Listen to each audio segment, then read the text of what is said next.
जी अस्सलाम वालेकुम दोस्तों, कैसे हैं आप? उम्मीद है आप लोग सब खैर आफियत से होंगे।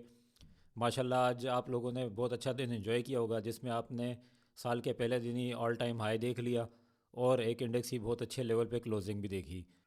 दोस्तों आज हम बहुत अहम चीज़ डिस्कस करने जा रहे हैं आईपीओज़ के हवाले से कि उसके अंदर छुपी हुई चीज़ें ऐसी क्या होती हैं जो आप लोगों को पता होनी चाहिए।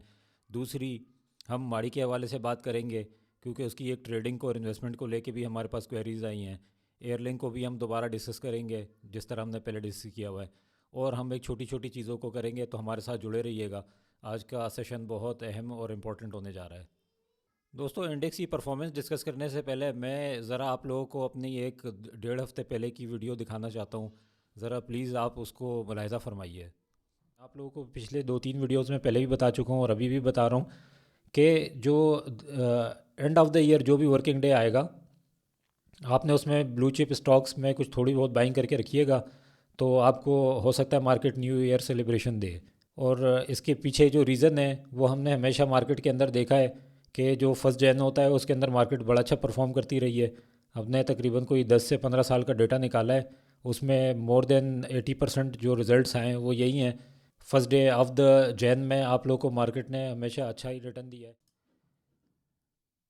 जी तो दोस्तों अल्हम्दुलिल्लाह, अल्लाह का बड़ा एहसान है कि अल्लाह ताला जो है हमारी बात का पास रख लेता है। वरना हम तो ज़मीन पे बैठे हुए सिर्फ एनालिसिस ही कर सकते हैं, लेकिन करने वाली ज़ात अल्लाह ताला की है। उम्मीद है आप लोगों ने उससे एक अच्छा एडवांटेज ले लिया होगा।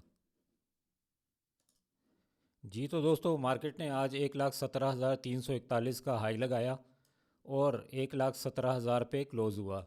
तकरीबन 1,881 पॉइंट्स का इजाफा कर पाया है। आज के वॉल्यूम काफ़ी हौसला अफजाएँ और हम एक्सपेक्ट करते हैं कि मार्केट में आप कल कल भी और आने वाले दिनों में भी पॉजिटिव मोमेंटम देख सकते हैं। आज भी पेनी स्टॉक जो है सरगर्म रहे और आने वाले दिनों में हम देखेंगे कि ये सरगर्म ही रहेंगे। तो मेरी आप दोस्तों से हमेशा से जिस तरह गुजारिश है, और अब आज भी फिर यही है कि इन पेनी स्टॉक्स में काम ना किया करें, वरना ये आपको कहीं का नहीं छोड़ेंगे। जब इसमें इन्वेस्टमेंट बनने का टाइम आएगा तो हम आप लोगों को खुद ही हाईलाइट कर देंगे कि अब ये फ़लाना स्टॉक जो है मल्टी बेगर बनने जा रहा है, या अदरवाइज़ ये आपको बेगर बना देंगे। दोस्तों बार बार रिमाइंड कराने का मकसद सिर्फ ये होता है ताकि आप लोगों की यादाश्त ताज़ा रहे, और ख़ास तौर पे जो न्यू बीज जो इसमें एंट्री ले लेते हैं किसी के कहने पे, वो इससे बचे रहें। सेक्टर वाइज अगर हम देखें तो सीमेंट, कमर्शियल बैंक्स, फर्टिलाइज़र और बाकी ने भी परफॉर्मेंस दी है। सीमेंट आप लोगों को अगर हमारी पिछली वीडियो देखी हो, उसके अंदर हमने 2025 की, उसमें हमने 2025 की स्ट्रेटजी बयान की है आप लोगों से, जिसमें हमने कहा है कि अभी ज़्यादातर फोकस जो होगा वो सिक्लिकल सेक्टर्स पे होगा। देखें कमर्शियल बैंक के हवाले से हम पहले भी अपना स्टांस बता चुके हैं कि इनका आप ये साल हैंडसम डिविडेंड पे आउट का आखिरी साल समझें, और इसके बाद इनकी प्रॉफिटेबिलिटी डिक्लाइन होगी, जो हम नहीं समझते कि अभी इनके अंदर डिविडेंड पेइंग कैपेसिटी बिल्टअप करेगी। अब आपको इनके इस तरह के काम नज़र आएंगे जो कि सोशल रिस्पॉन्सिबिलिटीज़ टाइप के और गवर्नमेंट को सपोर्ट करने के बहुत सारे ऐसे इनिशिएटिव इन लोगों की तरफ से आपको नज़र आते रहेंगे। वरना ये पहले क्यों नहीं लोन दिलाया, या इस तरह की चीज़ें क्यों नहीं की, ये भी एक बहुत बड़ा क्वेश्चन मार्क है। खैर हमारा इंस्टांस जो है अभी इसको लेके हम आपको बता चुके हैं। दोस्तों जिस तरह हमने शुरू में आपसे जिक्र किया कि हम आपको बहुत सारी इंपॉर्टेंट बातें बताएंगे, आज अभी एक एक आपको टेक्निक बताने जा रहे हैं जिसमें आप एक बड़ा अच्छा हैंडसम प्रॉफिट बना सकते हैं फ़ौरन। वो ये करना है आपने कि जितने भी डिविडेंड पेइंग स्टॉक्स हैं, इसमें कमर्शियल बैंक्स भी हो सकते हैं, फर्टिलाइज़र भी हो सकता है, और ऑयल एंड गैस एक्सप्लोरेशन का भी हो सकता है, इवन इस दफ़ा आईटी का भी हो सकता है। तो आप लोगों ने करना क्या है कि जब इनकी जनवरी एंड या इससे आगे इसमें आहिस्ता आहिस्ता आपने एक्यूमुलेशन करनी है, और जब इनकी बोर्ड मीटिंग अनाउंस हो जाए तब आपने एक्यूमुलेशन करनी है। एक्यूमुलेशन से मेरी मुराद ये नहीं है कि आपने जेबें भर लेनी है, थोड़ा थोड़ा इसको जमा करना है। इस डेट से लेके और जिस दिन बोर्ड मीटिंग होगी उस डेट तक आपने इसको पकड़ के रखना है, और इससे एक दिन पहले या उसी दिन सुबह के टाइम बोर्ड मीटिंग के अनाउंसमेंट से पहले आपने उसको सेल कर देना है, ख़ास तौर पे बैंक्स को। तो उसमें क्या होगा, ये प्राइस देखिएगा कि आप ऑलरेडी बिल्ट इन हो चुकी होगी इससे पहले, और जैसे ही इनके अनाउंसमेंट आएगी किसी भी डिविडेंड की, आप देखेंगे कि ये स्टॉक फ़ौरन नीचे गिरेगा। और जब ये नीचे गिरेगा तो आप लोग स्टक हो जाएं, उससे बचने के लिए आप बेहतर है कि पहले से ही निकल जाएं और अपना इसमें डिविडेंड इन एडवांस लेके निकल जाएं in terms of capital gain. तो ये एक स्ट्रेटजी है, इससे आप बड़े आराम से इसमें प्रॉफिट बना सकते हैं और बहुत सारे लोग करते भी हैं, लेकिन ये उन लोगों के लिए मैंने ख़ास तौर पे यहाँ पे मेंशन करना ज़रूरी समझा जो कि या तो नए हैं या जिनके नॉलेज में ही नहीं है ये। दोस्तों, आप लोगों से शेयर करने का मकसद सिर्फ़ और सिर्फ ये होता है कि आप लोग जो है ये चढ़ती हुई मार्केट से बहुत अच्छे तरीके से मैक्सिमम प्रॉफिट बना लें। इसके बावजूद भी हमने देखा है कि मोर देन 50% लोग जो हैं वो हमारी वीडियो सिर्फ देखते हैं और सब्सक्राइब नहीं करते। मुझे तो लग रहा है आप लोग ज़िद में आ गए हैं कि करना ही नहीं है। खैर, ये तो एक लाइटर नोट पे बात की है हमने। सिर्फ़ और सिर्फ हमारा मकसद ये होता है कि आप लोगों के लिए क्वालिटी कंटेंट यहाँ पे प्रेजेंट करें, और हमें उम्मीद है कि आप लोगों को लगता भी होगा कि इसमें क्वालिटी कंटेंट ही आपके सामने आता है, कोई इधर की उधर की बातें नहीं आती। तो चलें, इस बात पे एक लाइक और सब्सक्राइब तो बनता ही है, और हम आगे बढ़ते हैं। जी, तो मार्केट की अगर हम चार्ट की बात करें तो हम पहले भी बता चुके हैं, मार्केट अपनी एक कंसोलिडेशन से निकल के अब ये एक चैनल को ब्रेक कर दी है। अब जो रवा दवा है हमारे वाले टारगेट की तरफ जो हमने ऑलरेडी आपको दिया हुआ है, अभी इसका हरगिज़ मतलब ये नहीं है कि ये यहाँ पे दोबारा कंसोलिडेशन नहीं करेगी। ये बिल्कुल जिग जैग करती हुई ऊपर ही की तरफ ही जाना है, क्योंकि हम जो अपने लास्ट वीडियो में फंडामेंटल हमने डिस्कस किए आप लोगों से, आप देखें कि ये उसी तरीके से परफॉर्म करती हुई जाएगी। मार्केट के वॉल्यूम्स मार्केट के वॉल्यूम्स काफ़ी हौसला अफज़ा हैं। जो लास्ट वर्किंग डे पे आपने देखा कि एक वॉल्यूम का सर्ज नज़र आ रहा है, उसकी वजह सिर्फ़ और सिर्फ प्रॉफिट टेकिंग थी। अब एक नया मूव शुरू हुआ है, हम समझते हैं कि ये थोड़ा मार्केट अप एंड डाउन थोड़ी सी रह सकती है, लेकिन अब ट्रेंड में ही रहेगी। ख़बरों में अगर बात करें तो हमें जो अहम ख़बर मैक्रो इकनॉमिक लेवल पे नज़र आई है वो ये है कि दिसंबर का इन्फ्लेशन रेट एक्सपेक्टेड है कि वो 4.39 के पास आए। और अब हम आप लोगों को बता दें, मार्केट ऑलरेडी इसको डिस्काउंट कर चुकी है, लेकिन ये एक बेस लाइन बनाएगी for cut in interest rates. दूसरी एक ख़बर जो सऊदी अरब के रिकॉर्ड के हवाले से कोई हिलजुल ना होने की है, वो मुसद्दिक मलिक साहब ने बोला है कि इस तरह से है। देखें, हम आप लोगों को इसके ऊपर अपना व्यू बता दें, और ये हम शुरू से भी बताते आए हैं कि हमेशा कभी भी मार्केट में किसी स्पेकुलेशन को देखते हुए एंट्री या एग्ज़िट नहीं लिया करें। जब कंफर्मेशन हो जाए फिर कर लिया करें। इसकी already impact O G P P L and associated companies के ऊपर आना है। तो मार्केट में अगर इस तरह की कोई ख़बरें आएँ और स्पेकुलेशन होनी शुरू हो जाए तो ट्रेडर हजरात इसके ऊपर काम कर सकते हैं, लेकिन इन्वेस्टर को हमेशा सिर्फ़ और सिर्फ वैल्यूएशन के ऊपर ही अब फोकस करना चाहिए। इसके ऊपर देखते हुए अपनी फ़ौरन से वैल्यूएशन को नहीं हिला देना चाहिए। जी, तो दोस्तों चलते हैं एक अहम डिस्कशन की तरफ जो काफ़ी हमसे पूछी गई है आज। वो है बरकत फ्रेशन एग्रो लिमिटेड के हवाले से, कि ये लोग आईपीओ लेके आना चाह रहे हैं, तो क्या इसके अंदर पोजीशन लेनी चाहिए या क्या समझते हैं।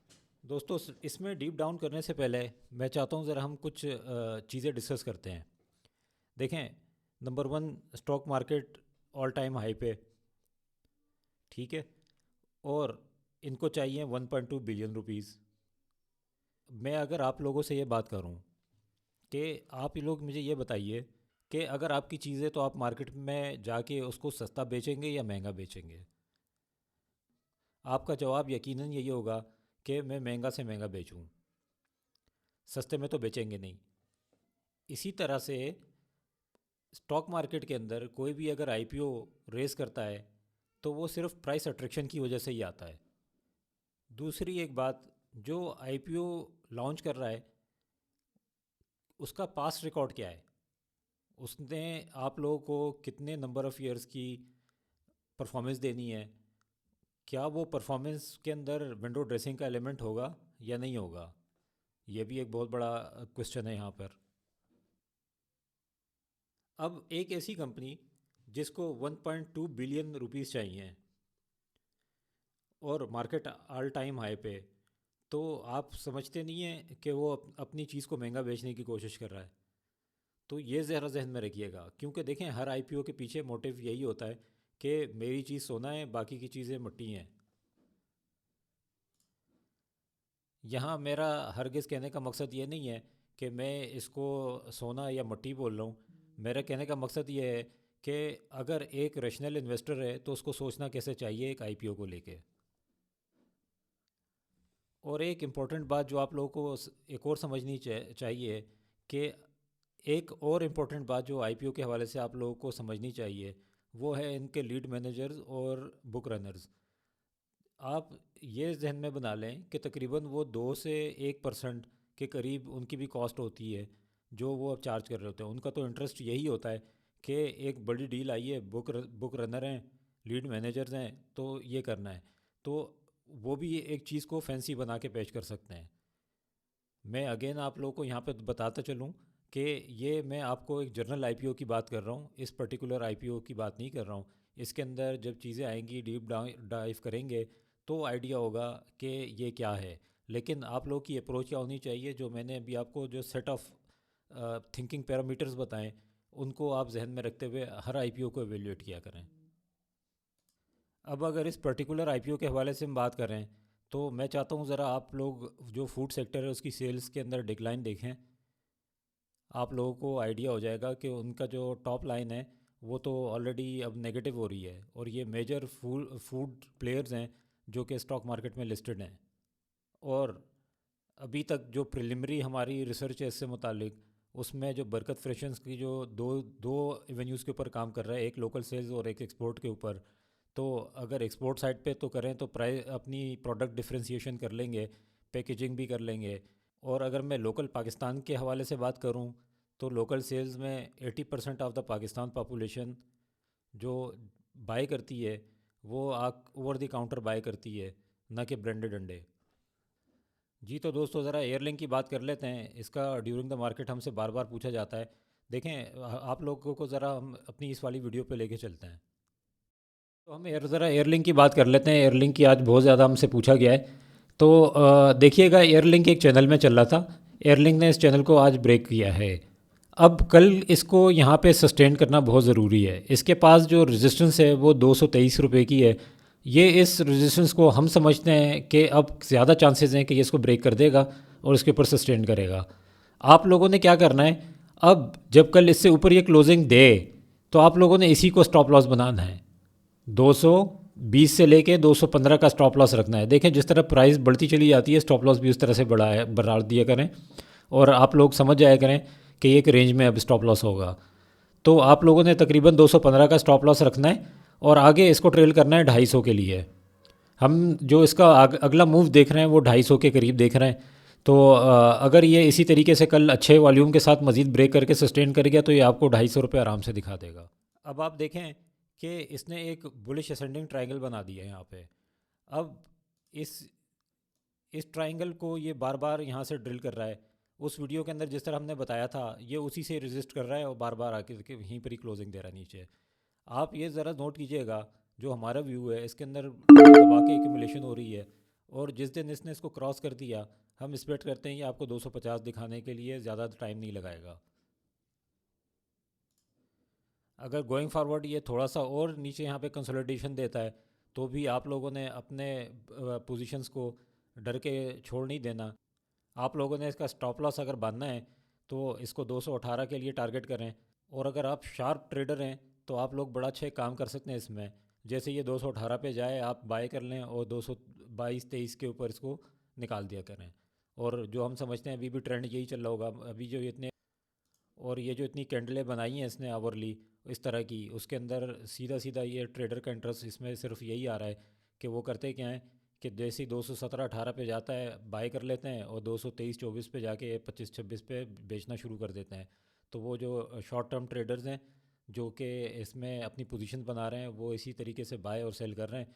चलें ज़रा मार्डी की बात कर लेते हैं। ट्रेडिंग के हवाले से, इन्वेस्टमेंट के हवाले से मैं बात नहीं कर रहा हूँ। इन्वेस्टमेंट के मैं पहले ही लेवल्स बता चुका हूँ, उसके वही इंटैक्ट हैं। आप लोगों ने उसी के ऊपर काम करना है। ये अभी जस्ट एक ट्रेडिंग पॉइंट ऑफ व्यू से बता रहा हूँ। जिनके पास है वो इसको 715 का इसका स्टॉप लॉस रखें और आगे जो है 750 के लिए इसको ट्रेड करें। जिस दिन इसने 750 से 760 से ऊपर क्लोजिंग दे दी, तो ये आपको 800 आराम से दिखा देगा। तो ये अभी हमारा इसमें पॉइंट ऑफ व्यू ये है कि ये अभी जमा हो रहा है, इसको इन्वेस्टर जो है वो जमा कर रहे हैं। लेकिन जो ट्रेडर हैं वो करते क्या है कि सुबह में वे ख़रीदते हैं और जैसे ही इसमें कोई एक प्राइस रिजेक्शन आती है वो बेच के निकल जाते हैं। प्राइस इसकी क्लोज जो हुई है वो बुलियन बेल्ट के मीडियन से ऊपर हुई है, तो इसका मतलब ये है इसमें भी इंटरेस्ट है। और उस इंटरेस्ट की कंफर्मेशन इस तरह से आती है कि आप ज़रा ये 15 मिनट का इसका चार्ट देखें। इसमें आप लोगों को ये हैवी इसमें एक्यूमुलेशन वॉल्यूम नज़र आ रहा है। तो वो जिसने बेचा और फिर बेच के एकदम वो यहाँ से उठाना शुरू कर दिया, उसने ला के ऊपर क्लोज़ भी कर दिया है। तो ये हमें पता चल जाता है यहाँ से, और कंफर्मेशन आनी शुरू हो जाती है कि ये अभी जमा हो रहा है और आगे भी होगा।